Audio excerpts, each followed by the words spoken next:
Rebecca, or Beck, was left alone to raise her daughter and three stepdaughters while running the family's party business.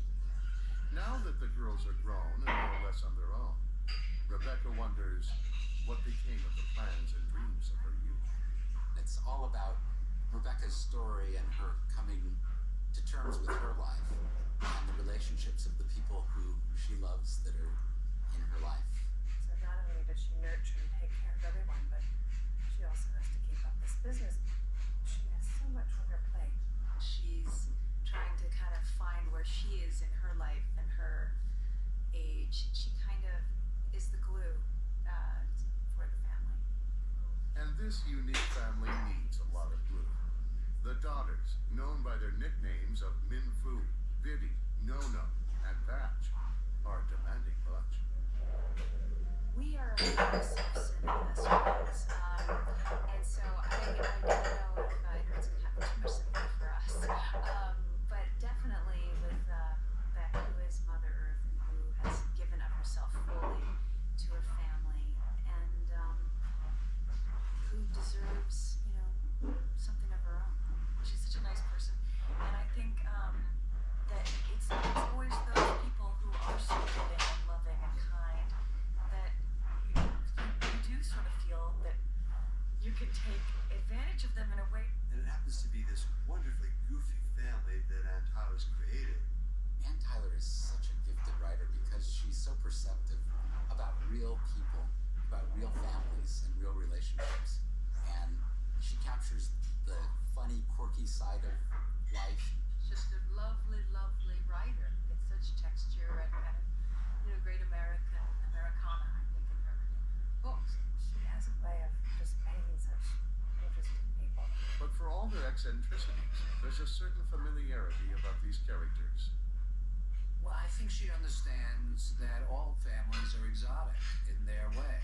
I think the first thing that came to me was this family that you can just relate to.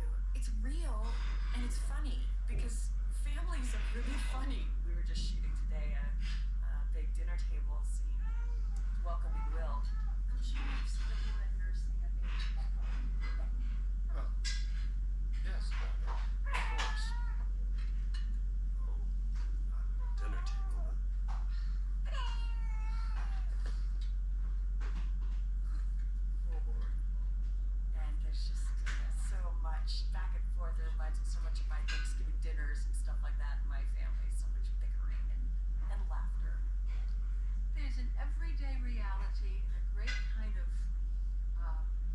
joy in living and a kind of acceptance and a wry kind of awareness of the fact that life is not always, peaches and cream.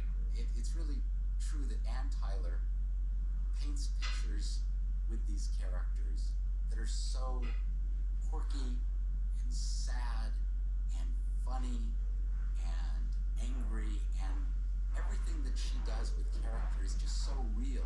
The colorful characters from Ann Tyler's best-selling novel and the well-crafted script by Susan Styron and Bridget Terry proved irresistible to this all-star cast.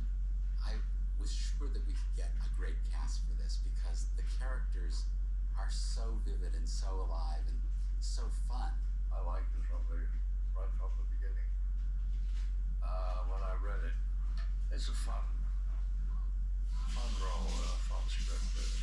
Well, first of all, there's Ann Tyler right away. And you have people like Jack Palance, Dunaway, Peter Bleeker, and this vast, wonderful cast. We're so lucky to have Blythe Danner playing Rebecca. She's such a great actress, and I've been a fan of hers for many years. She really is just as wonderful as I imagined she would have been.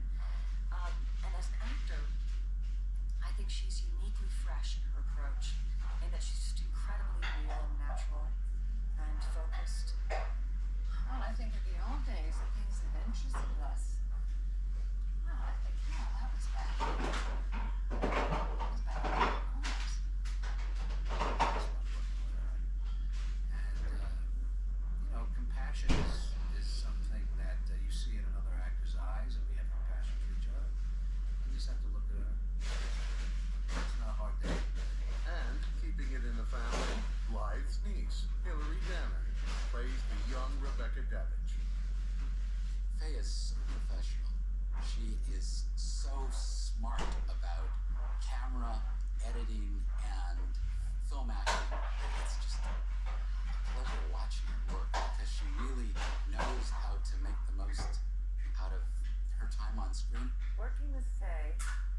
so lucky to have him. I guess I met him. I loved directing him before in City Slickers. He just has an intuitive sense, knows exactly what's right for that character.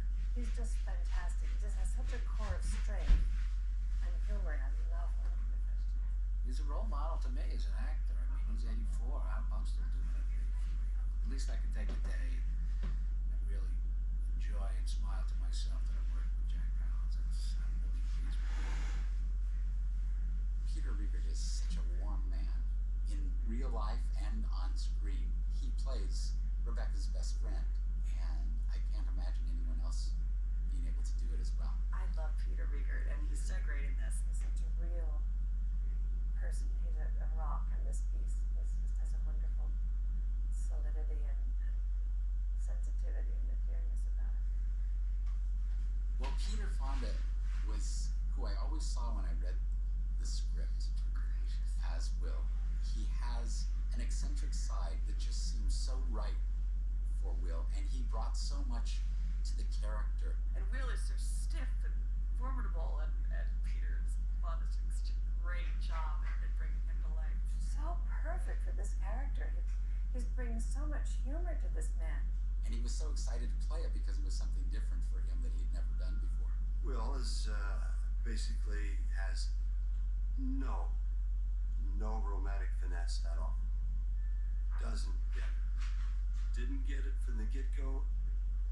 We have this dinner, and I never go out to dinner, so I'm a total goof at it. I don't know what to do.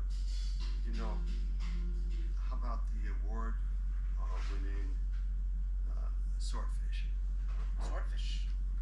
Unless, would it actually be the award-winning swordfish if it didn't have the sauce?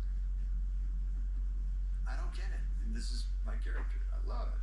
Everyone really just became those characters, and it didn't feel like there was a lot of acting going on because they were just living out their lives. Working with these actors, coming to work every day, has just been just a director's dream come true. The director made the experience a pleasure for everyone else, too. Well, I like the way he works because he is never adamant with any actors about what to do. If they've got something that he likes, he by all means says to someone, go ahead and do it. But he's not very big. You got to be careful. He's got a great spirit and generosity, and makes it easy to come to work. And I'm fond of anybody who hires me. Ron has found such a wonderful way to expose so many subtle points of the characters that might not be caught by everyone. For Ron Underwood, Blythe Danner, and Peter Fonda, this Hallmark Hall of Fame production was something of a reunion. Blythe and Peter and I all worked together almost 30 years ago now on a film. My children were babies, were very small, and Ron was a PA, an assistant on it, and sort of followed Gwyneth around and watched her. And we have a great picture of Gwyneth combing Ron's mustache. He said, I want to become a director. And he told me that his dream would be to direct me in Blythe in a film. However, the dream job was not without a few nightmares. One thing that we had a real challenge with was the initial picnic the family had together. It turned out to be a rainy day that we were shooting it on. However, it was a sunny day in the story. And so we had our work cut out for us to make it seem like a sunny day, and also for everything to come together. Working with such a large cast, and with many complicated scenes involving the entire extended family, meant that the director had to be part of the choreographer. But the experienced cast and crew was up to the challenge. One of the unanswered questions of the movie is, what, if anything, becomes of the relationship between Rebecca and Zeb? Well, Not everyone could agree. remember what George Eliot said. What did George Eliot say? It's never too late to do what you want to do. I have a feeling that Rebecca and Zeb have something in their future together. They really